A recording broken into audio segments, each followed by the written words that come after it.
እሷም እሺ እባርካለሁ እንዴት ነው ትዋደዳላችሁ አሏቸው። እነሱም ሲመልሱ አዎ በጣም ነው የምንዋደደው፣ በጣም ነው የምንፋቀረው፣ በጣም ተቻችለን፣ በጣም ተከባብረን ሐሳቤን አክብራ ሐሳቧን አክብሬ እንደው አሁን እዚህ ጋር እንደምታዩት ጃኒና አዶናይ እንግዲህ እንደተለያዩ ነው የምናውቀው። በዚህ 3 ቀን ውስጥ እንደተለያዩ ሰምተናል። ግን ደግሞ የተለያዩ ሰዎች ደግሞ አይመስሉም። የጃኒን ደስታ አይታችሁ በፍጹም አዶናይና ጃኒ ተለያይተዋል ማለት ይከብዳል። የራሳቸው የሆነ ሰርፕራይዝ አላቸው ብዬ ነው ማስበው። የሆነ ቦምብ የሆነ የሚፈነዳ ነገር እንዳለ ነው የሚታየኝ። ወይ ሊጋቡ ነው ወይ ደግሞ በሆነ በአዲስ ደግሞ ሌላ ነገር ሊመጡ ብዬ ነው ማስበው እንጂ አዶናይና ጃኒ ተለያይተዋል ብሎ ማሰብ ከባድ ነው። ወደ እንትኑ እንመለስ። ደግሞ እስከዛሬ ድረስ 1 አመት ሙሉ አንድ ቀን በስህተት እንኳን ተጣልተን አናውቅም አሏቸው። አባም አሃ ተጣልታችሁ አታውቁም? በፍጹም አንድም ቀን ተጣልተን አናውቅም። አባ እዚህ ጋር ምን አሉ መሰላችሁ? በሉ ሂዱና አንዴ አይደለም 2 አይደለም 3 ተጣልታችሁ። በነገራችን ላይ እውነት ነው። ባልና ሚስት ሆኖ ወይ ደግሞ በፍቅረኛሞች መካከል ላይ ጥል ከሌለ ጸብ ከሌለ ብዙም ደስ አይልም።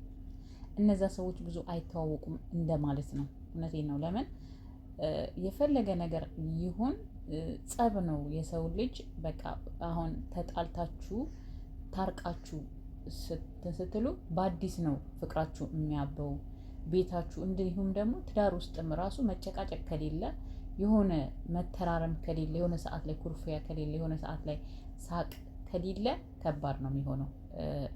የሆነ በቃ እንደተሰለቻችሁ ነው የምትኖሩት ማለት ነው እንጂ አሁን ለምሳሌ አንድ ሰው የሆነ ተጣልታችሁ ስትታረቁ በጣም ገና በአዲስ ያበቀራችሁ ነው የሚመስላችሁ። አዲስ ጎጆ እንደምትጀምሩ ነው የሚመስለን ማለት ነው። እና ምንድነው ይሄ የሚያሳየው? የሰው ልጅ ሳይጣላ አብሮ አይዘልቅም። ሳይጣላ ይዘልቃል ማለት ምንም አይነት ጥል የሌለበት ህይወት ውስጥ በነገራችን ላይ ከባድ ነው፣ በጣም ከባድ ነው። ወይ አትተዋወቁም ወይ ደግሞ ጊዜ አብራችሁ አታሳልፉ ማለት ነው። ካልተጣላችሁና በህይወታችሁ ላይ በፍቅረኛ ማቾችም ሆናችሁ በትዳር ውስጥም እያላችሁ ማትጣሉ ከሆነ ተጣልታችሁ ማትታረቁ ከሆነ በነገራችን ላይ ይሄ ችግር ነው ማለት ነው። ለምን አትተዋወቁም ማለት ነው። ብዙ ጊዜ አብራችሁ አታሳልፉም ማለት ነው። በጋብቻና በፍቅር መካከል ላይ ጥል ከሌለ በጣም ከባድ ነው። ይሄ ፍቅር አይባልም። ለምን ፍቅር እየጣፈጠ የሚሄደው በመካከል ላይ ጸብ ሲኖር ነው። ጸብ ተጣልታችሁ የሆነ ስትታረቁ በአዲስ ፍቅራችሁን እያበበ እና በቃ በአዲስ ገና አዲስ እንደጀመራችሁ ነው እየመሰላችሁ የምትገፉት ማለት ነው። ትዳርም እንደዛው። ትዳር ላይ መሆናችሁ በሆነ ነገር ተጫጭቃጭቃችሁ 1-2 ቀን ተኮራርፋችሁ መልሳችሁ ስትታረቁ ደግሞ እንደገና አዲስ ትዳር በቃ ትዳራችሁ አዲስ ነው የሚሆነው። በቃ ልክ አዲስ እንደተጋባችሁ ነው ፍቅራችሁ የሚያብበው ማለት ነውና ይሄ ወንድማችን አሁን የሚያስተምረን ትልቅ ትምህርት ነው። አዳምጡት ጋይስ። ተታርቃችሁ ተለያይታችሁ በዛ በመለያየታችሁ ውስጥ ያለውን ስሜት ፊል አድርጋችሁ የበደለ ይቅርታ ጠይቆ የተበደለ ይቅር ብሎ ማንም ሰው መሃላችሁ ሳይገባ ታርቃችሁ ስጨርሱ ያኔ ባርካችኋለሁ ትዳራችሁም ይባረካል አሏቸው። የእነዚህ ልጆች የፍቅር ህይወት ራሱ መስመሩን ይዞ እየሄደ ነው። መለያየት መገናኘት ሂደቱ ነው።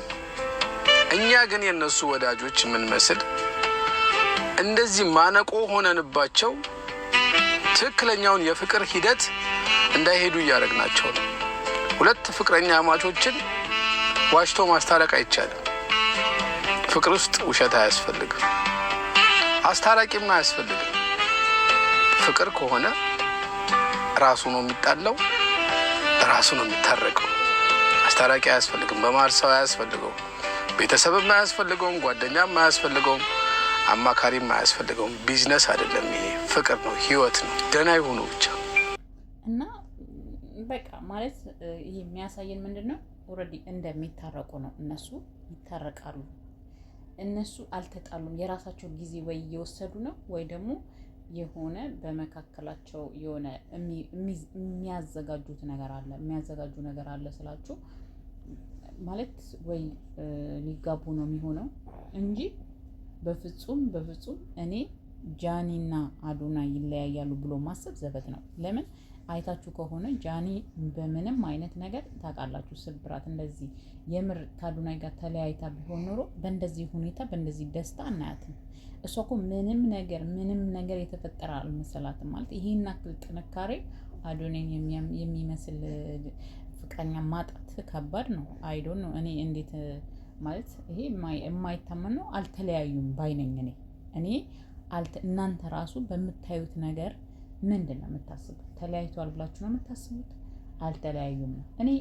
እኔ ለራሴ እንደ ራሴ ነገ ምን አለች ትላላችሁ? አልተለያዩም። ለምን የሚለያዩ ሰዎች አይደሉም። ሲቀጥል ደግሞ አይመጣም። ኢቭን ተለያይተዋል ብሎ ማሰብ ራሱ አይመጣም። ለምን ከ3 ቀን በፊት ከ4 ቀን በፊት እነዚህ ሰዎች በጣም እንዴ ለዓለም ፍቅረኛ ብሎ ሲያስተዋውቃት የነበረች ልጅ ዛሬ በ3ኛ ቀን ተለያይተናል ብሎ ማሰብና እንደገና ደግሞ በደስታ መቦረቅ ማለት ይሄ ለማንኛውም ለሚመለከተው ሰውና ለሚያየው ሰው እንትን ነው ብዬ አላስብም። ሲቀጥል ደግሞ አሁን አዶኒ ያለው ዱባይ ነው ጋይስ፣ ዱባይ ገብቷል። ያው እንግዲህ ከዱባይ ቆይታው በኋላ ምን እንደሚፈጠር ደግሞ እናያለን ቤተሰብ።